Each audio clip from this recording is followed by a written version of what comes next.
Vibe மட்டும்தான் இருக்கு. அது ஏன்னா அந்த சேஞ்சஸ் வந்து நம்மளால மட்டும் ஆண்டவர் கிட்ட இருந்து நம்ம வந்து விஜய் சேதுபதி மக்கள் செல்வன் கிட்ட மாறிச்சு பாத்தீங்களா? அப்ப நீங்க சீசன் 9ல விஜய் சேதுபதி ஏத்துக்கலையா?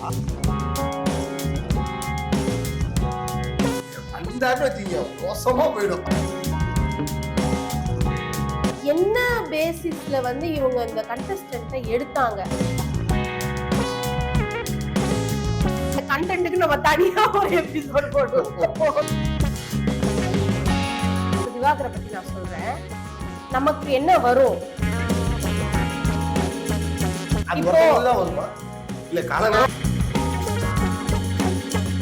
எடுத்த உடனே தண்ணியில கை வச்சாரு பிக் பாஸ்.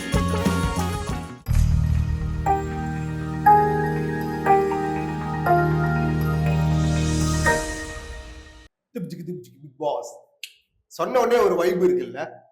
வைபு மட்டும்தான் இருக்கு. அது ஏன்னா நீங்க சொன்ன அந்த திபிச்சிப்புல வந்ததுதான் அந்த வைபு.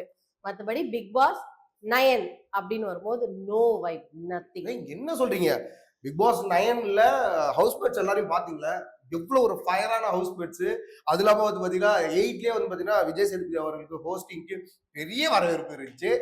அகைன் வந்து 9லயும் வர ரொம்ப ஃபயரா சைலண்டா ஃபயர் இருக்குன்னு பார்த்தா ஃபுல்லா இன்ட்ரோடக்ஷன் ஃபுல்லா எப்படி இருந்துச்சு பாத்தீங்களா? பார்த்தேன். நீங்க பாத்தீங்களா? சூப்பரா இருந்துச்சு. யாரையும் பேசணும்ல அவரும் பேசல.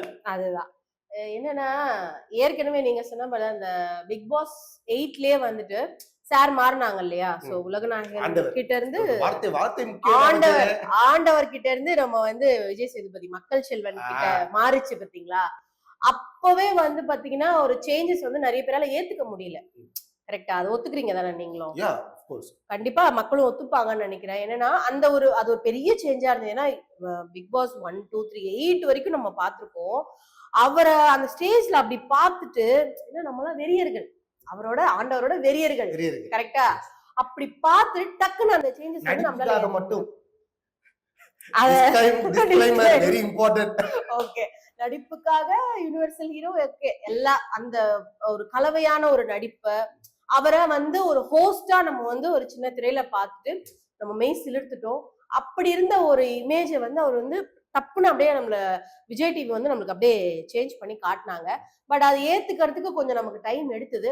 இன்னமும் நம்மள சில பேர் ஏத்துக்கிட்டோமா இல்லையான்றது வந்து அவங்கவுங்க மனசுக்கு தான் தெரியும். அப்ப நீங்க சீசன் 9ல விஜய் சேதுபதி ஏத்துக்கலையா? நான் ஏன் சொல்றீங்க? பொதுவா பேசிக்கங்க. பொதுவா பேசிப்போம். நல்லா ஹோஸ்ட் பண்றாரு. Okay, super. ஓகே, ஆனா ஆண்டவரை வச்ச ஒரு இடத்துல வந்து நம்ம மக்கள் செல்வனை அப்படி பார்க்க முடியுமான்னு கேட்டா ஆண்டவர் திரும்ப வந்தா நல்லா இருக்கும் தானே? வந்தா நல்லா இருக்கும்ல? அப்படி வந்தான்னு வச்சீங்க மோசமா போயிடும். நீங்க கொஞ்சம் யோசிச்சு பாருங்க. இப்ப இருக்கிற ஹவுஸ் மேட்ஸ அவர் இன்ட்ரோ கொடுத்து வெல்கம் பண்ணா எப்படி இருக்கும்? இன்ட்ரோலாம் நல்லா தாங்க கொடுப்பாரு சார். நீங்க யோசிச்சு பாருங்க. நான் சொல்ற மீனிங் உங்களுக்கு புரியல. அவர் இன்ட்ரோ கொடுக்க வேண்டிய சூழல் வந்து அதனாலதானோ என்னவோ இவர்கிட்டயே இருக்கோ அப்படின்னு கூட விஜய் டிவி வந்து பிளான் பண்ணி கூட எனக்கு விஜய் டிவி கிட்ட நிறைய கேள்விகள் கேட்கணும். உங்களுக்கு சில கேள்வி எழுந்ததா என்னன்னு எனக்கு தெரியல. எனக்கு நிறைய கேள்வி வந்து விஜய் டிவி கிட்ட இருக்கு. என்னன்னா இவங்க இப்போ அந்த பிக் பாஸ் 9க்கு வருவோம். என்ன பேசிஸ்ல வந்து இவங்க இந்த கண்டஸ்டன்ட்டை எடுத்தாங்க? அது ஒரு மிகப்பெரிய கேள்வி. நான் சொல்றேன் சொல்லுங்க. சிங்கர் காலங்காலமா எல்லா சொல்லி ஒரு சிங்கர் கானா சிங்கர் இருப்பாங்க. இருக்காங்க. அது ஒரு பேசிக் வந்து அவர் பேர் வந்து வினோத் குமார். உங்களுக்கு தெரியுமா தெரியாதுன்னு தெரியல. அவர் பேர் வினோத் குமாருங்களா? இன்ட்ரோடக்ஷன்ல பார்த்தேன், பேரு கேட்கல. அப்பதான் அடுத்து விஜய் பார்வதி. விஜய் பார்வதி எல்லாருக்கும் தெரியும். தெரியும், பெரிய ஆங்கர் அவங்க. இவ்வளவு முக்கியமான கருத்துக்கள் மக்கள் யூடியூபர். ஆமா ஆமா ஆமா அப்படின்னு அவங்களோட ஃபேம். சரி, இப்போ உங்களுக்கு தெரிஞ்ச லிஸ்ட்லாம் சொல்லுங்க பார்க்கலாம். எத்தனை பேர் உங்களுக்கு விஜய் பார்வதி, அப்புறம் டாக்டர் திவாகர் வாட்டர்மெலன் ஸ்டார். அந்த கண்டென்ட்க்கு நம்ம தனியா ஒரு எபிசோட் போடுவோம். ஓகே, அப்புறம் இன்னொன்னு அப்புறம் வந்து பாத்தீங்கன்னா நம்ம அவர் என்ன பழனியா இல்ல ஐயப்பனா? யாரு? நம்ம சீரியல் ஆர்டிஸ்ட் ஒருத்தர் இருக்காருங்க சார். வாட்டர் சார், அந்த சப்ளை ஓ அவர் பேர் சபரிங்களா? ஐயோ நான் சபரிமலையை யோசிச்சேன். அதான் சொல்லிடுவேன், கரெக்டா சொல்லிட்டேன். ஐயப்பன் சொன்னீங்க. சபரிமலை, ஐயப்பன் சபரி அப்படி எடுத்துக்கலாம் நம்ம. ஓகே. இன்னும் உங்களுக்கு யார் யாரெல்லாம் தெரியும் ஹானஸ்டா சொல்லுங்க.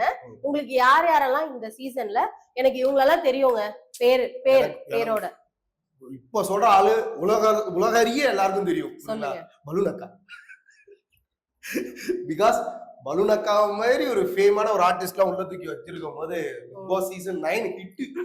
அதாவது எனக்கு கொஞ்சம் உடம்பு சரியில்லை, எல்லாருக்கும் தெரியும்னு நினைக்கிறேன். ஏன்னா இதுக்கு முன்னாடி நான் பேசின வீடியோல நான் எப்படி பேசிப்பேன் எனக்கு தெரியும். எனக்கு இப்போ கொஞ்சம் உடம்பு சரியில்லை, அதனால நீங்க சொல்றதுக்குலாம் நான் சிரிக்கிறேன். எனக்கு வந்து நிறைய வருத்தங்கள் இருக்கு. அத திரும்பவும் விஜய் டிவி மேலதான். ஐயோ இல்லைங்க, பொதுவாகவே வந்து விஜய் டிவி மேல ரொம்ப பெரிய வருத்தம் இருக்கு. ஏன்னா நான் திரும்ப திரும்ப திரும்ப திரும்ப சொல்லக்கூடிய விஷயம் என்னன்னா, திறமையுள்ள ஆட்களை நீங்க தேடி எடுத்து வாய்ப்பு கொடுங்க. ஏன் அதுல வந்து விஜய் டிவியை மட்டும் நான் வந்து சாடல, மத்த சேனல்கள்லயும் நான் வந்து மத்த சேனல்களை நான் ஏன் பெருசா எடுத்து பேசலைன்னா, அவங்க வந்து அவங்க வேலைகளை வந்து ஒரு அளவுக்கு அவங்க வந்து இதை சரியா செய்யற மாதிரி எனக்கு ஒரு ஃபீல். விஜய் டிவி வந்து நான் ஃபாலோ பண்ற ஒரு கண்டிப்பா மீடியால இருக்க, திரும்பவும் நான் சொல்றதுதான், மீடியால இருக்க அத்தனை பேருக்குமே அதுல உள்ள ஸ்ட்ரகிள் பண்ணிட்டு இருக்க அத்தனை பேருக்குமே தெரியும். ஒரு சிம்ம சொப்பனம்னு சொல்லுவாங்கல்ல, விஜய் டிவி வந்து அந்த மாதிரி நம்ம பாக்குறோம். அங்கேருந்து வந்த நடிகர்கள். அப்போ உங்களுக்கு ஒரு ஆசை இருக்குமா இல்லையா? இப்ப நீங்களும் வந்து ஒரு யூடியூப் பண்றீங்க, எல்லாம் பண்றீங்க, வீடியோஸ் பண்றீங்க, உங்களுக்கு கண்டிப்பா சொல்லுங்க, மனசாட்சி தொட்டு சொல்லுங்க, உங்களுக்கு விஜய் டிவிக்குள்ள போகணும்ன்ற ஆசை இருக்கா இல்லையா? இருக்கு. ஐ மீன் வாய்ப்பு கிடைச்சா நீங்க வந்து மத்த சேனலுக்கு கொடுக்குற இம்பார்ட்டன்ஸ் விட நீங்க விஜய் டிவிக்கு கொடுப்பீங்க இல்லையா? அப்போ ஒரு சிம்ம சொப்பனமா இருக்கிற ஒரு இடத்துல யார வச்சு அழகு பார்க்கணும்ன்றது அவங்களுக்கே தெரியல. இந்த கருத்துக்கு நான் முரண்படுறேன். எப்படி சொல்றீங்க? நடிப்பா இருக்க வாட்டர்மெலன் ஸ்டார் உள்ள இருக்க போது அது என்ன சிம்ம சுப்பனம்? இன்னைக்கு ஒருத்தர் வந்து வாட்டர்மெலனை தூக்கிட்டு வந்துட்டாருன்னு அவரை தலையில தூக்கி வச்சுக்கோ நீங்க கொண்டாடுறீங்க. நாளைக்கு ஒருத்தர் கொய்யா பழத்தை கொண்டு வருவாரு, நாளைக்கு ஒருத்தர் பலாப்பழத்தை கொண்டு வருவாரு, நாளைக்கு ஒருத்தர் வாழைப்பழத்தை கொண்டு வருவாரு. என்னதாங்க நடக்குதுங்க? அப்ப என்னதான் அப்ப திறமைக்கு எங்கதான் உங்களுக்கு வேலை? திறமைக்கு எங்கதான் மதிப்பு இருக்கு? எனக்கு அதுக்கு மட்டும் நீங்க பதில் சொல்லுங்க. அப்ப இப்ப உள்ள பிக் பாஸ் ஹவுஸ்மேட்ஸ் யார்கிட்டயும் திறமை இல்லைன்றீங்களா? யார்கிட்டயும் நான் சொல்லல. நீங்க சொன்ன அந்த ஒரு பேர் டாக்டர் திவாகர், நான் திரும்ப திரும்ப எல்லா வீடியோலயும் சொல்றது அவர் ஒருத்தர் தான். ஏன்னா தனக்கு என்ன வரும்னு தெரிஞ்சு அகோரி கலையரசன் திறமை இருக்கு. வருவோங்க, அடுத்தடுத்து வருவோம், கண்டிப்பா வருவோம். எல்லார பத்தியும் ஒரு கவலையே படாதீங்க, எல்லார பத்தியும் பேசுவோம். என்னன்னா இப்போ டாக்டர் திவாகரை பத்தி நான் சொல்றேன். நமக்கு என்ன வரும்? இப்போ உங்களுக்கு நல்லா பேச வரும், உங்களுக்கு நல்லா நடிக்க வரும் அப்படின்னா நீங்க அதுக்கு உண்டான வேலைகளை வந்து எப்படின்னா ஒரு சின்ன விஷயத்துல இருந்து நீங்க ஸ்டார்ட் பண்றீங்க. கரெக்ட் தானே? ஒரு யூடியூப் பண்றீங்க, ஒரு வீடியோ எடுத்து போடுறீங்க, அது நல்லா போகுதா இல்லையான்றது செகண்டரி. பட் உங்களோட ஃப்ரெண்ட் சர்க்கிள்னு ஒருத்தவங்க இருப்பாங்கல்ல, அவங்க பார்த்துட்டு டேய் மச்சான் சூப்பரா பண்ணிருக்கடா, அண்ணா சூப்பரா பண்ணிருக்கண்ணா, அப்படி இப்படி வந்து ஒரு ஒரு ஒரு ஸ்டெப் பை ஸ்டெப்பா தான் நீங்க வந்து அடுத்த லெவலுக்கு போகணுங்கிற எண்ணமே உங்களுக்கு வரணும். நம்ம இன்னும் அடியெடுத்தே வைக்கலையா, அதுக்குள்ள பட்டத்துக்கு போயிட்டீங்க. ஏங்க பட்டம் கொடுத்தவங்க எல்லாம் தூக்கி வேண்டாம், அந்த பட்டமே எனக்கு வேணாம்னு சொல்லி தூக்கி போயிட்டு இருக்காங்க இந்த டைம்ல. நீங்க பாக்குறீங்க தானே சினிமா உலகத்துல என்ன நடக்குது நம்ம பாக்குறோம்ல. பட்டங்களே வேணாம்னு சொல்லி துறந்துட்டு எத்தனை நடிகைகள் போய்கிட்டு இருக்காங்க. இவரா உள்ள வந்தாரு, இவரா வீடியோ போட்டுக்கிட்டாரு, இவரா பேசிக்கிட்டாரு, இவரே தன்னை நடிப்பு அரக்கன்னு சொல்லிக்கிறாரு. இதெல்லாம் பார்க்கும்போது வந்துட்டு அனாவசியம். இதெல்லாம் இல்ல, நீங்க தப்பா புரிஞ்சுட்டீங்கன்னு நினைக்கிறேன். விஜய் டிவியை எப்படி அவங்க வந்து இவரோட நடிப்பு திறமையை பார்த்து உள்ள கொண்டு வரல, அவரோட அந்த கத்திர திறமையை பார்த்து தான் உள்ள கொண்டு வந்திருக்காங்க. நீங்க எவ்வளோ பாத்துருப்பீங்க, இப்ப ரீசெண்டா எல்லா சொல்லி பார்க்கும்போது அவர் பாருங்க கத்திட்டே இருக்காரா இல்லையா? கட்டிட்டே இருக்காருங்க. அதுக்காகத்தான் உள்ள அதுக்கு நீங்க பிக் பாஸ் வரணும்னு அவசியம் இல்லையே. விஜய் டிவில வேற நிறைய ஷோஸ்லாம் இருக்கு, அங்க போய் கத்தலாம்ல. நீயா நானா போயிருக்கலாமே. நீயா நானா கத்த முடியாது, பாயிண்டா பேசுறோம். அது முடியாது. அப்ப அந்த திறமை இருக்கணும்ல. அப்ப திறமை இருக்கிறவங்க, அப்ப நீங்க என்ன சொல்ல வரீங்க? நீயா நானாக்கு போறோம்னா பேசுற திறமை இருக்கணும், பிக் பாஸ்க்கு போறோம்னா அது கூட தேவையில்ல, கத்துறது இருந்தா போதும். இல்ல ஹவுஸ் மேட்ஸ்ல இப்ப என்ன பண்ணிட்டு இருக்காங்க? எதுக்கு சண்டை போடுறாங்க? எதுக்கு இல்லங்க ஒண்ணுமே புரியலையே. சண்டை எதுக்குன்னா இப்போ ஒரு பிரச்சனைக்கு ஒரு காரணம் இருக்கும், ரைட்டா? இப்போ நீங்க ஒரு சண்டை நீங்க என்கிட்ட சொன்னீங்க, நான் உங்களுக்கு விளக்கம் சொல்லுவேன். ஏன் அப்படி நான் சொல்லுவேன்னா, எனக்கு நியாயமா பட்ட விஷயத்துல நான் நியாயம்னு சொல்லுவேன், நியாயம் இல்லாத விஷயத்துல ஆமாங்க நியாயம் இல்ல, அவங்க பண்ண தப்பு அப்படின்னு நம்ம வந்து வாக்குவாதம் நம்ம பண்ணலாம். ஆனா வெளியில மக்களோட மக்களா இருந்தவங்க, இப்ப நீங்க நானும் இருக்கோம், தம்பி இருக்காப்புல எல்லாரும் இருக்கோம், டப்புன்னு நம்மளை கூட்டிட்டு போயிட்டு ஒரு வீட்டுக்குள்ள வந்து இத்தனை நாள் நீங்க இருக்கணும் அப்படின்னு ஒரு அக்ரிமெண்ட் சைன் பண்ணாங்க. டப்புன்னு எல்லா விஷயமும் நடக்குது. போய் ஒரு 3 நாள் ஓகே, எல்லாரையும் தெரிஞ்சுக்கிறதுக்கு அந்த ஒரு ஸ்பேஸ் அதெல்லாம் ஓகே. 4 நாள் நீங்க என்ன நினைப்பீங்க? எப்படி உங்களோட மனநலம் எப்படி இருக்கும்? நீங்க யோசிச்சு பாத்துருக்கீங்களா? நான் ஜாலியா இருப்பாங்க அந்த மாதிரிலாம். எல்லாம் வெயில இருக்கும்போது சொன்னவங்க தாங்க. சீரியஸா உள்ள போனாதானேங்க தெரியும். உள்ள போனா என்ன சோறு போடுறாங்க சாமி டைமுக்கு எங்க போடுறாங்க அதுதான் இப்ப இல்லையே. முதல்ல அடிக்கிறாங்க, நல்லா அடிச்சு எல்லாம் திங்ஸ் எல்லாம் குடுக்குறாங்களா பாவம். முதல்ல எடுத்த உடனே தண்ணியில கை வச்சாரு பிக் பாஸ். அடுத்தது இப்ப சாப்பாட்டுல வந்து நான் இப்போ ஸ்டார்டிங்ல சொன்ன பாயிண்ட்டுக்கான விஜய் டிவில நிறைய கேள்விகள் இருக்குன்னு சொன்னேன் இல்லையா? எப்பவுமே பிக் பாஸ் உள்ள போனதுக்கு அப்புறம் தான் நிறைய விஷயங்கள் நடக்கும். அதாவது லைக் குரூப்பிசம், ஃப்ரெண்ட்ஸ் சர்க்கிள், அந்த மாதிரி அங்கங்க வந்து பாத்தீங்கன்னா 5 பேர் அப்படி பிரிவாங்க. அந்த மாதிரி எல்லாம் நடக்கும். இந்த வாட்டி வந்து ரொம்ப தெளிவா பிளான் பண்ணி நீங்க டிலேவா பிக்கப் பண்ணிக்கிறீங்க, நாங்களே ஆரம்பிச்சு வச்சுட்டாங்களா? இல்ல அதுதான் நீங்க வந்து நீங்க போய் சேர்ந்து நீங்க எப்ப குரூப்பிசம் ஸ்டார்ட் பண்ணி எப்ப சண்டை போடுறது அதெல்லாம் ஒண்ணுங்க. சூப்பர் டீலக்ஸ்னு ஒண்ணு ஆரம்பி உள்ள சூப்பர் டீலக்ஸ்னு ஒண்ணு ஆரம்பிச்சுட்டாங்க, வெளியிலேயே ஆரம்பிச்சுட்டாங்க. அதுக்குன்னாலதான் அந்த எல்லோ அந்த இது badge sorry red and blue badge எடுத்து உள்ள அனுப்புறீங்க. எப்படி இத்தனை பேர் தான் அந்த பேட்ச் எடுப்பாங்கன்னு நீங்க பிக்ஸ் பண்ணீங்க அந்த பெட் போடும்போது? எனக்கு அந்த கொஸ்டின் மார்க். எனக்கு அது பாதி எடுப்பாங்கன்ற ஒருவேளை கணிப்புல இருந்திருப்பாங்க. ஏங்க ஃபர்ஸ்ட் வீடு வந்து விஜய் சேதுபதி சார் சுத்தி பார்க்கும்போது நீங்க பாத்தீங்க, நீங்க ரெக்கார்ட் ஷோ தானே பாத்தீங்க, லைவ் ஷோ பாக்கல. இவங்களை உள்ள அனுப்புறதுக்கு முன்னாடி அவங்க செட்டப் பண்ணிருப்பாங்க. அது எப்படிங்க? ஏங்க இது மாசம் 2 மாசம் 3 மாசமா வந்து செட்டு போடுறோம், அதை போடுறோம், இதை போடுறோம், கேமரா வைக்கிறீங்கன்றீங்க. எனக்கு புரியலங்க. இது அப்போ ஸ்கிரிப்டடா? அது இப்ப நான் கேக்குறேன் இப்பதான் கண்டே பிடிச்சிருக்கீங்க. இது காலங்காலமா ஸ்கிரிப்டட்ன்றத உலக அறிஞ்ச விஷயமா மக்கள் கொதிச்சு எழுந்துருவாங்க. அதாவது பிக் பாஸ் வெறியர்களுக்காக கொதிச்சு எழுந்துருவாங்க. நான் அதுக்கு ப்ரூவ் பண்ணுவேன். எப்படி சொல்றீங்க சொல்லுங்க. காலங்காலமா பாருங்க, சீசன் 1ல இருந்து பாருங்க, யாராச்சும் ஒருத்தன் எகிரி குதிக்கணும்னுவா, யாராச்சும் ஒருத்தர் நான் வெளியில போறேன்னுவான். இப்பயும் பாருங்க, நேத்து நடந்த எபிசோட்ல பாத்தீங்களா? அது வந்து ஸ்கிரிப்டட்னு நம்ம சொல்ல முடியாது. நான் அதுதான் திரும்ப சொல்றேன். ஏன்னா ஒரு மாதிரி ஃப்ரஸ்ட்ரேஷன் ஆயிடுங்க உள்ள. இப்போ வருமா இல்ல காலங்காலமா அது ஒருத்தவங்களுக்கு தான் யோசிக்க வேண்டிய விஷயம். 20 பேர் இருக்காங்க உள்ள. யோசிக்க வேண்டிய விஷயம். பட் என்னன்னு பாத்தீங்கன்னா எல்லாருக்குமே அப்படி ஒரு மனநிலைமை இருக்கும். ஆனா அதை தாண்டி சில பேர் போவாங்க. சில பேரால அதை கடக்க முடியாது. ஏன்னா தனியா இருந்தவங்க. இப்போ நந்தினி, உங்களுக்கு அந்த பேர் சொன்னா தெரியுமான்னு தெரியல. நேத்து ரூம்ல உட்காந்து அழுதுட்டு இருந்தாங்களே, அவங்க பேர் உங்களுக்கு தெரியும். ஆனா அவங்க பாவம். சூப்பர். எது கேட்டாலும் அழுகுறாங்கல்ல. அல்ல அதுதான். அப்ப 2 நாள் அழுது அதை பாத்தீங்களா? பாரு அழுதத பார்த்தேன். அவங்க அழுததுக்கு உண்டான காரணத்தை பாத்தீங்களா? அது கேம். அதுல என்ன இருக்கு? ஏன் அத பாருங்க தெரியாதா? கேமி மேல தப்பு சொன்னீங்கன்னா இந்த உலகமே கொந்தளிக்குதோ இல்லையோ, இந்த அரவிந்த் கொந்தளிப்பான். ஏங்க அப்ப பாரு மேல சொன்னீங்கன்னா நான் கொந்தளிப்பேன். பாரு வந்து ரூல் தெரியாம பாரு என்ன ரூல் சொன்னாங்கல்ல, என்ன ரூல் சொன்னாங்க? அப்ப நான் கேக்குறேன், அதுக்கு அப்புறம் வாட்டர் குடிக்கணும். சரி, நீங்க போய் உசாரா போய் வாட்டர் போய் பிடிக்கிறதுக்கு டப் செட் போய் நின்னீங்கன்னா பாயிண்ட். ரூல் தப்பு. ரூல் தப்பு இல்ல. சரி, ரூலை ஃபாலோ பண்ணவங்க தப்பு. தப்பா? இத யார் இன்சிஸ்ட் பண்ணிருக்கணும்? Captains and I mean judge. Super deluxe வீட்ல உள்ளவங்க தான் ஜட்ஜ் பண்ண சொல்லி பிக் பாஸ் சொல்லிருக்காங்க.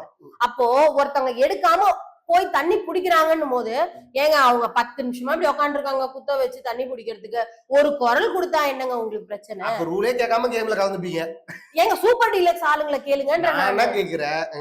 நான் வந்து இப்ப ஜட்ஜா உட்காந்துருக்கேன்னு வச்சுக்கீங்க. நான் ஜட்ஜ்ன்றது நீ பெர்ஃபார்ம் பண்றத தப்பா சரியானதை நான் அத எண்ட்ல சொல்றதுக்கு தப்புங்க. ஜட்ஜுக்கு உண்டான இது அது கிடையாது. அப்ப நான் டான்ஸ் ஆடும் போதே வந்து பாத்தீங்கன்னா இப்ப ஒரு பெர்ஃபார்மர் இருக்காங்கன்னா பாட்டு பாடுமா, நீ இந்த இடத்துல இந்த ராகம் எடுத்தது தப்பு அப்படின்னு நான் நிப்பாட்டி சொல்ல முடியும்? அப்படி கிடையாது. நீங்க உள்ள வரும்போதே ரூல்ஸ ஃபாலோ பண்ணிட்டு வந்தீங்கன்னா இந்த பிரச்சனையே கிடையாது. நீங்க உள்ள வந்ததே வந்து தப்பான இதுல தானே. அப்ப நீங்களும் பார்வதான் குற்றம் சொல்றீங்க. ஏங்க ஆமா, சொல்லிருக்க வேண்டியது சூப்பர் டீலக்ஸோட வேலைங்க இது. அப்ப பிக் பாஸ் சொன்னது யாரும் கேட்கலையா? பிக் பாஸ்ன்ற பிக் பாஸ் அப்ப டைரக்டா சொல்லிருக்கலாமா? எதுக்கு அப்ப டாஸ்க் லெட்டர் ஏன்? அப்ப ஏன் படிக்கும் போது இவங்க ஏன் கேட்கல? அததான் கேக்குறேன். ஏன் சூப்பர் டீலக்ஸ் இன்சிஸ்ட் பண்ணி சொல்லல? படிக்கும் போது உங்களுக்கு அந்த டைம் கேப் என்ன பண்ணாங்க? டைம் கேப் இருந்தது இல்லங்க. சரிங்க, நாங்க தவறிட்டோம். கேக்க தவறிட்டோம். ஓ, நீங்க பாரு ஃபேனா? அப்படி ஃபேன் இல்ல. இப்ப நீங்க சொன்னீங்கல நான் வந்து கெவினா உலகம் கொந்தளிக்கும்னு. அப்படி கிடையாது. இந்த கேம்ல கெமி செய்யல நியாயம். இப்போ கெமியோ விட்டுருங்க, பார்வை விட்டுருங்க. அந்த இடத்துல வேற ஏதாவது 2 கண்டஸ்டன்ட் அந்த 2 இடத்துல வேற கண்டஸ்டன்ட்ஸ் இருந்திருந்தாலுமே சூப்பர் டீலக்ஸ் ஆட்கள் மேலதான் நான் தப்பு சொல்லுவேன். டாஸ்க் லெட்டர் கையில வச்சிருக்கீங்க. ஏன் பாரு இது ஜீன் எடுத்துட்டு தாங்க போய் தண்ணி பிடிக்கணும்னா ஒரு குரல் கொடுக்க எவ்வளவு நேரம் ஆகும்? அப்போ சூப்பர் டீலக்ஸ் ஆட்கள் மேலதான் தப்பு. ஒரு குரல் கொடுத்திருந்தீங்கன்னா மேபி அவங்க வந்து அந்த தவற பண்ணாம இருந்திருக்கலாம். சரி, அது ஒரு விஷயம். கேம்னு வரும்போது எல்லாமே கேமா தான் பார்க்கணும். அப்போ கெமி பண்ணது ஓகே, தண்ணிய புடிச்சாங்க, இழுத்தாங்க, பண்ணாங்க. இதுக்காக இவங்க ஹர்ட் ஆகுறாங்கன்னா அது அவங்களோட மனசு. ஏன்னா வெளியில நம்ம வந்து அவங்களை எப்படி பார்த்திருக்கோம் நம்மளுக்கு தெரியும். விஜய் பார்வ வந்து ரொம்ப அந்த ஊர் சுத்துறது, வீடியோஸ் போடுறது, ஒரு செம்ம ஜாலியான ஒரு பர்சன் அவங்க. அப்படி இருக்கும்போது ஏதோ அவங்களுக்கு ஹர்ட் ஆயிடுச்சு அந்த இடத்துல. எல்லாருக்கும் ஃபீலிங்ஸ் இருக்குங்க, எல்லாருக்குமே ஃபீலிங்ஸ் இருக்கும். பட் இதுல வந்து ஸ்டார்டிங் பாயிண்ட்ல தான் நம்ம தப்பு சரின்றது நம்ம பேசுறோம், ஓகேவா? அப்படி இருக்கிற பட்சத்துல இவங்க சொல்லியிருக்கணும், அத அவங்க தவறிட்டாங்க. அதை தான் நான் இன்சிஸ்ட் பண்றேன், ஓகேவா? சோ கெமி பாரு அப்படின்னு கிடையாது. தப்பு யார் பண்ணாலும் தப்பு தான், நியாயம் யார் பேசினாலும் நியாயம் தான். இதுதான் விஷயம். ஓகே, இப்ப திவாகர்ல மேட்டர் போடுவோம். கண்டிப்பா. திவாகர் அவர்கள் வந்து பாத்தீங்கன்னா எதுக்கு எடுத்தாலுமே வந்து ஒரு ஷவுட் பண்ணிட்டே இருக்காரு. இது எந்த அளவுக்கு சரியா பாக்குறீங்க? ஒருவேளை இந்த மாதிரி ஒரு ஹவுஸ்மேட்ஸாலதான் வந்து பாத்தீங்கன்னா பிக் பாஸோட டிஆர்பி எகுரும்னு நினைக்கிறாங்க. இத நம்ம திரும்பவும் விஜய் டிவி கிட்ட தாங்க கேட்கணும். அவங்க தானே உள்ள கூப்பிட்டாங்க அவரை. நான் உங்கள்ட்ட பர்சனலாவே கேட்கணும்னு நினைக்கிறேன். இதுல உள்ள ஹவுஸ்மேட்ஸ்ல யார் யார் உங்களுக்கு ஃபேவரட்டா இருக்காங்க? ஆக்சுவலி ஃபேவரட் மீன் என்னன்னா, ஓகே இவங்களோட பெர்ஃபார்மன்ஸ் ஜென்யூனா இருக்கு இல்ல கரெக்டா இருக்கு. நான் ஜென்யூனா சொல்லணும் அப்படின்னா இப்ப என்னால முடிவு பண்ண முடியாது. இன்னொரு அதாவது இப்போ ஷோ ஸ்டார்ட் பண்ணி என்ன 4-5 டேஸ் தான் ஆகுது, 4 டேஸ் தான் ஆகுது. சோ ஒரு 15 டேஸ் போகணும். ஒரு மேக்ஸிமம் ஒரு 15 நாள் நான் வந்து 24/7 பார்ப்பேன், உங்களுக்கு தெரியும்ல. ஸோ 24/7 பிளஸ் வந்து நைட் எபிசோடும் பார்ப்பேன், சாட்டர்டே சண்டே சாரோட எபிசோடும் நான் வந்து பார்க்கணும்னு இருக்கேன். ஸோ 15 நாள் கடந்தது அப்படிங்கிற பட்சத்துல யார் என்ன கேம் பிளே பண்றாங்கன்றது நமக்கு ஒரு ஐடியா வரும். வெளியில உட்காந்து பாக்குற ஆடியன்ஸ்க்கு வந்து ஒரு ஐடியா வரும். ஓகே, நீங்க சொன்னா நம்ப மாட்டீங்க, நம்ம இன்னைக்கு இது ரெக்கார்ட் பண்றோம், நான் முந்தா நேத்து நான் வந்து ஒரு விஷயம் யோசிச்சு வேற ஒருத்தவங்க கிட்ட டிஸ்கஸ் பண்ணிட்டு இருக்கேன். ஜெனரலா பேசிட்டு இருக்கும்போது எனக்கு ஒரு பெரிய வருத்தம் இருக்கு. யார் மேலனா கனி அவர்கள் மேல. நான் சொன்னேன் அவங்க ஒழுங்கா குக் பண்ணிட்டு இருந்தாங்க. இல்லங்க, என்னோட வர்க் பண்ணிட்டு இருக்காங்க. அல்ல கேளுங்க, என்ன அவங்க கேட்டாங்க, என்ன உங்களுக்கு அவங்கள என்ன வருத்தம் அவங்க அப்படி இப்படின்னு. நான் சொன்னேன் என்ன வருத்தம் அப்படின்னா, குக் வித் கோமாளியில இவங்க ஒரு நல்ல குக்கு, சூப்பர் குக்குன்னு சொல்லிதான் டைட்டில் வின் பண்ணிட்டு அவங்க ஒரு ஃபேம் வந்தாங்க, கனி அவர்கள், ஓகேவா? பிக் பாஸ்க்குள்ள போன காரணத்தையே மறந்துட்டு தான் எதுக்கு வந்தோங்கிறதையே மறந்துட்டாங்க. லிட்டரலா அவங்க மறந்துட்டு சமையல், கிச்சன், அவ்வளவுதான். நல்ல விஷயம் தானே? எப்படிங்க நல்ல விஷயம்? 10 பேருக்கு சமைச்சு போட்டு சாப்பிட்டா 10 பேருக்கு சமைச்சு போட்டாலும் அப்ப உங்களோட இண்டிவிஜுவாலிட்டி நீங்க எங்கதான் காமிப்பீங்க? சமையல்ல தான். சமையல் காமிக்கிறதுக்கு அப்ப பிக் பாஸ் சாரி அப்ப குக் வித் கோமாளில எடுத்துக்கலாம். எதுக்கு நீங்க பிக் பாஸ் அங்கதான் வின் பண்ணிட்டோம்ல? அதுக்கு நீங்க வந்து உங்க யூடியூப் சேனல்ல நீங்க குக் பண்ணி போடுற வீடியோ சூப்பரா போகுது, அதை நீங்க அப்படி பண்ணிட்டு போயிட்டு இருக்கலாமே. இந்த ஃபேம் அதுல வராதுல. எதுக்கு எடுத்தாலும் நீங்க விட்டு கட்ட போறீங்க. அப்படி கிடையாதுங்க. ஃபேமுக்காகன்றத வந்து நான் ஒத்துக்கவே மாட்டாங்க. அந்த பாயிண்ட் நான் எடுத்துக்கவே மாட்டேன். ஏன்னா விஜய் டிவி எண்டமோல் ஷைன் ஒரு ஆளை கூப்பிடுறாங்க அப்படின்னா அவங்க ஃபேம் இல்லாதவங்கள யாரும் டச் பண்ணவே மாட்டாங்க. அது தெரியுமா உங்களுக்கு? இப்ப என்ன கூப்பிடுவாங்களா பிக் பாஸ்? கலையரசன் எல்லாரையும் இந்த ஒரு ஃபேம்க்காக தான் கூப்பிட்டுருக்காங்க. ஆஃப் கோர்ஸ் அவங்களுக்கு ஃபேம் இருக்கிறதுனால கூப்பிட்டுருக்காங்கன்ற நானு. இப்போ உங்களுக்கு கூப்பிடுவாங்களா? வெளியில டிவோர்ஸ் நாடகம் போட்டாரு, உள்ள என்ன நாடகம் போட போறாருன்னு தெரியல. அது நம்ம பொறுத்து. அதுதான் சொல்றேன், இந்த 15 நாள் நம்ம கேப் வந்து நமக்கு அதுக்கு வெளியில வந்துருவாருன்னு நினைக்கிறேன். ஏன்னா ஓட்டிங் அதிகமா அவருக்கு தான் விழுந்திருக்கு. சில பேர் எல்லாம் வெளியே அனுப்ப மாட்டாங்க அரவிந்த். ஆமா, சட்டை பிடிச்சி அடிக்கிறதுக்கு ஆள் வேணும்ல அப்படின்னு சொல்ல முடியாது.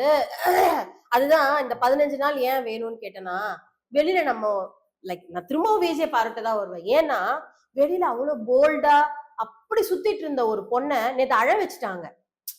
அப்போ உங்களுக்குள்ள இருக்கிற ஒரு விஷயத்த தூண்டி விடுறாங்க பாத்தீங்களா? கதறி கதறி அழ விட்டாங்க. அதுதான் பிக் பாஸ். நம்ம வெளியில எப்பேற்பட்ட ஒரு ஃபேம்ல இருந்திருந்தாலும் யார் எப்படி இருந்தாலும், ஏங்க இந்த சீசன்ல தாங்க உங்களுக்கு வந்து பேரே தெரியாத கண்டஸ்டன்ஸுங்களை வந்து நீங்க உள்ள கூட்டு போட்டிருக்கீங்க. இதுக்கு முன்னாடி வரைக்கும் யாருங்க அப்படி தெரியாதவங்க யாராவது 2-3 பேர் தாங்க இருப்பாங்க. யாருங்க உங்களுக்கு தெரியாதவங்களை உள்ள அலோவ் பண்ணீங்க? நீங்க ஆல்ரெடி நீங்க ஃபேம்ல இருந்தவங்கள தான் நீங்க வந்து எல்லா சீசன்லயும் எடுத்து பாருங்க. நீங்க இப்ப 8 வரைக்கும் எடுத்து பாருங்களா, ஒரு மேக்சிமம் ஒரு 5 பேருக்குள்ளதான் வந்து தெரியாத நபர்களா இருப்பாங்க. மத்தபடி எல்லாருமே வந்து பெரிய திரையில இருந்து சின்ன திரையில இருந்து வராங்க. இப்ப பெரிய திரை, வெள்ளி திரை, சின்ன திரை எல்லாருக்கும் தெரிஞ்சு போச்சு. உள்ள போனா வாசிக்கப்பட்டு சின்ன போட்டுதான் வெளியில. அதனாலதான் யாரும் அதுல இருந்து முன் வரல. ஆடிஷனுக்கே முன் வராத காரணம் மேபி இவங்க அப்ரோச் பண்ணிருக்கலாம், ஆனா வரலன்னு ஒதுங்கின காரணம் உள்ள வந்துட்டு வெளில போனாலே பேர் கெட்டு போயிடுங்க. இப்ப பாருங்க பலூனாக்காக்கு இப்ப சில பேர்லாம் இங்க இருந்து உள்ள போகும்போதே வந்து சொல்லிட்டு போறாங்க என்னன்னா நாங்க உள்ள வரதே பேரு சம்பாதிக்கிறதுக்கு தான் அப்படின்ட்டு. பலூனாக்காவோட ஃப்ரெண்டு சொன்ன அந்த கண்டென்ட் பாத்தீங்களா? இல்ல நான் பாக்கலங்க. பாக்கல. இன்ட்ரோடக்ஷன் அப்ப பேசுனாங்க பலூனாக்காவோட ஓ ஃப்ரெண்ட். அங்கேயா? ஓகே. அக்காவோட பேரு வேற மாதிரி இருக்கு. உள்ள வந்தாங்கன்னா அக்காவோட பேரு இல்ல வேற மாதிரி எனக்கு அவங்கள வந்து நான் இதுக்கு முன்னாடி பார்த்தது இல்ல. இதுலதான் வந்து இந்த இன்ட்ரோல தான் பார்த்தேன். பலூனாக்காவை பார்த்தது இல்லையா? இல்ல நிஜமா நான் பார்த்தது இல்ல. சீரியஸாவே சொல்றேன். நான் ஏன் போய் சொல்லணும்? அவங்கள நான் பார்த்தது இல்ல. First you see Instagram பலூனாக்கா ID. Okay then we'll talk. உங்கள மாதிரி ஆட்கள் இருக்கிற வரைக்கும் இந்த மாதிரி ஆட்கள் உள்ள போகதாங்க செய்வாங்க. இல்ல ஏங்க ஆண்டவர் சொல்ற டயலாக் தான் ஞாபகம் வருது. அவனை நிறுத்த சொல்றேன் நான் நிறுத்துறேன்ற மாதிரி Vijay TV I am sorry தப்பா புரிஞ்சுட்டேன் நான். இல்ல இப்ப தெரிஞ்சிருச்சு யாரு வந்து லாஸ்ட் இது வரைக்கும் வருவாங்கன்னு. இப்போ ஆல்மோஸ்ட் உங்களை மாதிரி ஆட்களை வச்சு சொல்றீங்க. நான் பலூனாக்காக்கு ஓட் போடல புரியுதுங்களா? சரி நான் கண்டிப்பா ஓட் போட்டேன்னா ஒரு நபர் நான் ஃபிக்ஸ் பண்ணி வச்சிருக்கேன். இப்ப பாத்தீங்களா இப்போ நீங்களே வந்து அந்த ஃபெமிலியாரிட்டி இல்லங்க ஒரு ஃபெமிலியாரிட்டி உள்ள ஆட்கள் உங்களுக்கு தோதான ஆட்களை நீங்க செலக்ட் பண்ணி ஓட்டு வரைக்கும் நீங்க பேசுறீங்க. அப்ப இதுல திறமைக்கு எங்கங்க மதிப்பு இருக்கு? நான் திறமையான ஆள் தான் சொல்லிருக்கேன். யாருங்க திறமை? என்ன திறமை சொல்லுங்க. இல்ல உண்மையாலுமே அவங்களுக்கு திறமை இருக்கிறதா நான் நம்புறேன். என்ன திறமை இருக்குங்க? அததான் கேக்குறேன். மீன வெப்பன் சுவாதிகாவா இவங்க கிட்ட இருந்து இப்ப வெல்ல வந்தீங்க. பலூனாக்கா கிட்ட இருந்து வெல்ல வந்தீங்க. பலூனாக்கா ஒரு அட்ராக்ஷன். பட் இவங்க ஃபேவரட். யார் ஃபேவரட் உங்களுக்கு? அந்த மீனக்கா. அவங்க பேர் சொல்லுங்க. நல்ல ஒரு பேர் சுவாதிகாவா. முகம் தெரிந்த ஆளுங்களோட ரியாலிட்டியை தெரிஞ்சுக்கிறதுக்கு தான் மக்கள் விருப்பப்படுவாங்க. சோ அங்கதான் டிஆர்பி வரும் இல்லையா? சோ ஆனா இந்த பிக் பாஸ் சீசனை பொறுத்தவரையும் வந்து பாத்தீங்கன்னா ஒரு குறிப்பிட்ட நபர்கள் மட்டும் தான் நமக்கு தெரியுது. அவங்களோட ரியாலிட்டி ஆல்ரெடி அவங்க சோசியல் மீடியால காட்டிட்டாங்க. பட் இப்ப பாக்குற இன்ட்ரெஸ்டும் இங்க. அப்புறம் அவங்க உள்ள கூட்டி வந்தீங்க. அது நீங்க விஜய் டிவி கிட்ட தான். நான் உங்கள்ட்ட கேக்குறேன், நீங்க பதில் சொல்லுங்க. நானும் காசு கொடுத்து கூட்டு வந்த மாதிரி பலூனாக்காக்கு 40 லட்சம் ரூபாயா பார்த்தா ஒரு நீங்க பாத்தீங்களா சைன் பண்ணும்போது? சொன்னாங்க பொதுவா மேடையில சொன்னாங்க. யூடியூப்ல நானே சொல்றேன் உங்களுக்கும் தெரியும் பாதி உண்மை இருக்கும். திவாகருக்கு ஒரு நாளைக்கு 50,000 ரூபாயா? சோ என்னத்த சொல்ல எனக்கு ஒண்ணும் சொல்ல. அதுதான் நானும் கேக்குறேன், என்னத்த சொல்றது தெரியல. நான் திரும்ப அதுதான் சொல்வேன். இந்த 50,000 1 லட்சம் 40 லட்சம் இதெல்லாம் எந்த அளவுக்கு உண்மை பொய்ன்னு நமக்கு தெரியாது. ஆனா ஒரு ஒரு சின்ன விஷயம்னா கூட வெளியில எவ்வளவு நடக்குது. அத வந்து அவங்க பாயிண்ட் அவுட் பண்ணி அதுல சிலரை வந்து நிறைய சோசியல் ஆக்டிவிஸ்ட் நிறைய பேர் இருக்காங்க வெளியில பொதுவாவே. இன்னொன்னு வளர்ந்து கொண்டு வந்து நார் அடிக்கணும்ன்றீங்களா? நான் ஏங்க நார் அடிக்கணும்? அப்ப நீங்க கொண்டு வந்து வச்சிருக்கவங்களா ரொம்ப நல்லவங்களா, ரொம்ப நல்லதா நடந்துக்கிறாங்களா? இப்போ ஏன் அவங்க நார் அடிக்கலையா? நல்லதா நடந்துக்கிறாங்க. என்ன நல்லா நடந்துக்கிறாங்க? ஒருத்தவங்க வடையை தூக்கிட்டு வந்ததை பாத்தீங்களா இல்லையா? காக்கா நிதியை தூக்கிட்டு வந்தாங்க. அவங்க அந்த நீங்க சொல்ற அந்த அழுவுற அக்கா அவங்க. சரி எல்லார பத்தியும் பேசுனீங்கல்ல, மெயினான ஒரு பேச விட்டுட்டீங்களே. ஐயோ மெயினானவர் வாட்டர்மெலன் ஸ்டார் பத்தி பேசாச்சு. சோனியா சொக்கவே பிரவீன் காந்தி. ஐயோ என்ன இப்படி நீங்க ஒரு ஆக்டரா இருந்து இப்படி ஒரு டைரக்டரை மறந்துட்டீங்களே, நியாயமா இது? ஆமா அவர் 20 வருஷத்துக்கு முன்னாடி படத்தை எடுத்து வச்சு நான் பிறந்த கதை கேட்டீங்களா இல்லையா? ஸ்டோரி கொஞ்சம் இதுதான் வந்து அனுபவம்னு சொல்றது. அப்போ ஆண்டவருக்கு எவ்வளவு அனுபவம் இருந்ததா, எத்தனை பேரை சமாளிச்சு இதை 8 சீசன் வரைக்கும், அதாவது 7.5 சீசன் வரைக்கும் அதை வந்து கடந்து நடத்தி வந்திருப்பாரு இல்லையா? சோ இந்த டைம்ல தான் அவரை நம்ம நினைவு கூற வேண்டிய ஒரு கட்டத்துல நம்ம இருக்கோம். கடைசியா இத தெரிஞ்சுப்போம். யார் இந்த வாரம் வெளியில வருவா தெரியலங்க. நீங்க சொன்ன மாதிரிதான் யார் முடிவு பண்ண போறா? மக்கள் முடிவு பண்றாங்களா, இல்ல டிஆர்பிக்காக விஜய் டிவி ஒண்ணு முடிவு பண்ணுதா, இல்ல நாங்க தான் வந்து எண்டமோல் ஷைன் அப்படின்னு சொல்லி அவங்க முன்னாடி வந்து நாங்க சொல்றவங்களதான் வைக்கணும்ன்றாங்களா? ஏன்னா பிகாஸ் ஓட்டிங் பொறுத்துதான் வந்து பொதுவாகவே வந்து பிக் பாஸ் ஹவுஸ்ல இருந்து வெளியில ஆரம்பத்துல பிக் பாஸ் ஸ்கிரிப்டட்னு சொன்னதும் நீங்க தான். நீங்க ஓட்டிங் எல்லாம் நம்புறீங்களா? நிஜமாவே அப்படி ஒண்ணு இருக்குன்னு நம்புறீங்களா? இதுவும் ஒரு நியாயமான கேள்விதான். பட் இருந்தாலும் ஓட்டிங்னு வந்து பாக்கும்போது கலைக்கும் திவாகருக்கு தான். இல்ல அது கலைக்கு திவாகருக்கு தான் விழுதுன்றதை நீங்க பாத்தீங்களான்னு கேக்குறேன். ஆமா மக்கள் நம்ம அங்க பிக் பாஸ் ஹவுஸ் மேட்டே சொன்னாங்கல்ல என்னன்னு, இவங்க தான் வெளியில அனுப்பணும் நாங்க நினைக்கிறோம்னு சொல்லிட்டு அங்கேயே விழுந்திருக்குல்ல. அதாவது இருக்கிறதுலே கம்மி ஓட்டு வந்திருக்குன்னு சொல்றீங்களா? இல்ல அதிக ஓட்டு. அதாவது என்னன்னா பிக் பாஸ் ஹவுஸ்மேட் வந்து பாத்தீங்கன்னா யாரை இந்த வாரம் நாமினேட் பண்றீங்க வெளியில அனுப்புறதுன்னு போது இவங்களுக்கு தான் அதிக ஓட்டு. இவங்களை நாங்க வெளியில வெளியே அனுப்புனா அதாவது உள்ள இருக்கவங்க அதாங்க. இல்ல அதை இப்ப பேசுவோம். சோ அதெல்லாம் ஒரு பக்கம் இருந்தாலும் இந்த வாரம் யார வந்து நம்மளோட மக்கள் செல்வன் வார்த்தை சொல்லவே ரொம்ப வருத்தமா இருக்குங்க. பிக் பாஸ் செல்வன் சொல்லாதீங்க. விஜய் சேதுபதி விஜய் அவர்கள் சேதுபதி அவர்களே நீங்க யார வெளியில அனுப்புவாங்க இந்த வாரம் யாரு? அவர் எப்படிங்க முடிவு பண்ண முடியும்? அவர் ஒரு ஏன் ஒரு ஆங்கர். அவரு ஓட்டிங் விழுந்திருக்கு. கலைக்கும் திவாருக்கும் ஓட்டிங் விழுந்திருக்கு. எங்க இருந்து வந்திருக்கு? நம்ம ஹவுஸ்மேட் தான். ஹவுஸ்மேட் தானே. இங்க உட்கார்ந்து இப்ப நம்ம 3 பேருக்குள்ளே இப்ப நான் வெளில போனோடனே நீங்க எங்க 2 பேரும் என்ன பத்தி பேசுவீங்க, நீங்க வெளில போனோடனே நாங்க 2 பேரும் உங்களை பேசுவோம். பிக் பாஸ் கேட்க போறாரு. இது வந்து நடக்கிறது. சோ இது வந்து இயல்பா நடக்கக்கூடிய ஒரு விஷயம். புறம் பேசுறது, அவங்க இருக்கக்கூடாதுன்னு இவங்க நினைக்கிறது, பொறாமை, இதெல்லாம் போட்டி, இதெல்லாம் இருக்கிறது. மரியாதை இல்லையா பிக் பாஸ்? மரியாதைன்னு இல்லைங்க. அட்லாஸ்ட் என்னவோ விஜய் டிவியும் அந்த அனௌன்ஸ்மெண்ட்னு ஒண்ணு இந்த மைக்ல இருந்து வெளியில வருது பாத்தீங்களா வார்த்தை, இந்த வாரம் வெளியேற போறது நீங்க தான் அப்படின்னு பிக் பாஸும் சொல்வாப்ல. ஆமா அப்படி சொல்லுவா. அதுதான் கன்ஃபர்மேஷனே தவிர ஓட்டிங்கோ மக்களோ நீங்களோ ஒரு கெஸிங் சொல்லுங்க யார் வெளியில வருவாங்க. எனக்கு இந்த வாரம் யாரும் போவாங்கன்னு தோணலைங்க.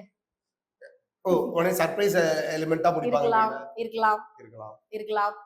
மேபி அனுப்பிச்சாங்கன்னாலும் வந்து அது யார் அனுப்புறாங்கன்றதுல ஒரு ட்விஸ்ட் வைக்கலாம். இல்ல சரி சொல்லுங்க. இன் கேஸ் அனுப்புறதா இருந்தா இந்த ஓட்டிங் முறைப்படி யார் அனுப்புவாங்க?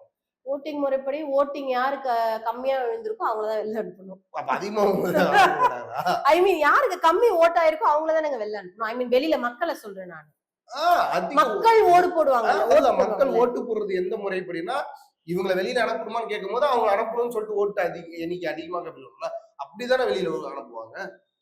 கிடையாது. அதிகமா ஓட்டு வாங்குறவங்க உள்ள இருப்பாங்க. மக்களுடைய ஆதரவு அவங்களுக்கு இருக்கு அப்படின்னு அவங்கள உள்ள வச்சுப்பாங்க. கம்மியா யாருக்கு ஓட்டு பதிவு ஆகுதோ அவங்க வந்து மக்கள் விரும்பல அப்படிங்கிற பட்சத்துல அவங்கள வெளில அனுப்பிச்சிருவாங்க. இந்த வாரம் யார் வந்து ஓட்டிங் படி வெளியே வருவாங்க? ரொம்ப நேரமா என்னையே கேக்குறீங்களே, நீங்களும் தானே. நான் சொல்றேன் சொல்லுங்க. ஒண்ணு கலை. வாய்ப்பே இல்லைங்க, வாய்ப்பே இல்ல. அப்படின்றீங்களா? வாய்ப்பே இல்ல. அப்புறம் நம்மளோட ஞானப்பழத்தை வாங்க வந்த பிரவீன் காந்தி அவர்கள். நீங்க ரொம்ப கலாய்க்கிறீங்க. அவரு வெளியில வந்தோடனே அவர்தான் படம் எடுக்கிறது இல்லையே, இதுக்குமே அவர் படம் எடுத்து அவர்கிட்ட நான் சான்ஸ் கேட்டு இல்லைங்க. அவரோட அட்வைஸ் கேளுங்க, உங்களுக்கு லைஃப்ல வந்து 15 வருஷம் சேவ் ஆகும். ஆமா அதனால இந்த 15 நிமிஷம் சேவ் ஆகுதான் பார்ப்போம். அது நீங்க கதை கேட்டீங்கன்னா உங்களுக்கு புரிஞ்சிடும். சோ அதான் எண்ட் ஆஃப் த டே வந்து நம்ம வந்து சண்டே தான் தெரியும் நம்மளுக்கு என்ன விஷயம், ஏது, யார் வெளில போறாங்க, இல்ல வெளியே போலியா, இல்ல நம்மளுக்கு பல்பு கொடுக்குறாங்களா, இல்ல எப்படின்றது நமக்கு சண்டே தான் தெரியும் இல்லையா. சோ நம்ம மண்டே திரும்ப மக்களை மீட் பண்ணி பேசலாமே. இன்னும் நிறைய பேரை பத்தி பேச வேண்டியது இருக்கு, உங்களுக்கு நிறைய பேரை தெரிவிக்க வேண்டியது இருக்கு. இவங்கதான் இன்னார்தான் இவங்க. இன்னும் ஒரு 5 நாள் போச்சுன்னா கண்டுபிடிச்சிருவாங்க. அப்ப அந்த 5 நாள் கேப் உங்களுக்கு தேவை. கண்டிப்பா. ஓகே எனிவேஸ் இன்னைக்கு நிறைய பிக் பாஸ் ஹவுஸ் மேட் பத்தி நம்ம பேசலாம். அண்ட் ஒரு சிலர் நமக்கும் தெரியல, பாக்குற அவங்களுக்கும் தெரியல. அதனால நம்ம ஒரு 5 நாள் இந்த டைம் எடுத்துக்கிட்டு இந்த சண்டேக்கு அப்புறம் திருப்பி மக்களை சந்திப்போம். அப்ப யார் யாரு என்ன மாதிரி கேம் பிளே பண்றாங்க அப்படின்றத அப்ப ஓரளவுக்கு நம்ம வந்து ஒரு கன்க்ளூஷன் கொடுப்பாங்க நினைக்கிறேன். டஃப் கொடுப்பாங்க. ஏன்னா இப்பதானே அடிதடியில ஆரம்பிச்சு. கண்டிப்பா டஃப்பா இருக்கும். கண்டிப்பா டஃப்பா இருக்கும். அப்ப தெரிஞ்சிரும்ல. இப்ப நீங்க என்ன கேட்டீங்கல்ல, உங்களுக்கு யாரு டஃப்பான பேர், அப்ப நம்மளுக்கு வந்து அப்ப நம்ம ஒரு கன்க்ளூஷனுக்கு வந்துருவோம். ஓகே இவங்கெல்லாம், ஏன்னா நம்ம எக்ஸ்பெக்ட் பண்ண ஒரு சிலர்கள் வந்து உள்ள இருக்காங்களே தவிர அவங்களோட ஆக்டிவிட்டி ஒன்றும் பெருசா இல்ல. மேபி இன்னொரு 5 நாள் போச்சுன்னா நம்ம எதிர்பார்க்கறவங்க முன்னாடி வராங்களான்னு பாக்கலாம். அப்ப அதுக்கு நம்ம அந்த டைம் நமக்கு வேணும். அது வரையும் பிக் பாஸ் துபிச்சுக்கு முடிச்சிருவோம். அவ்வளவுதான்.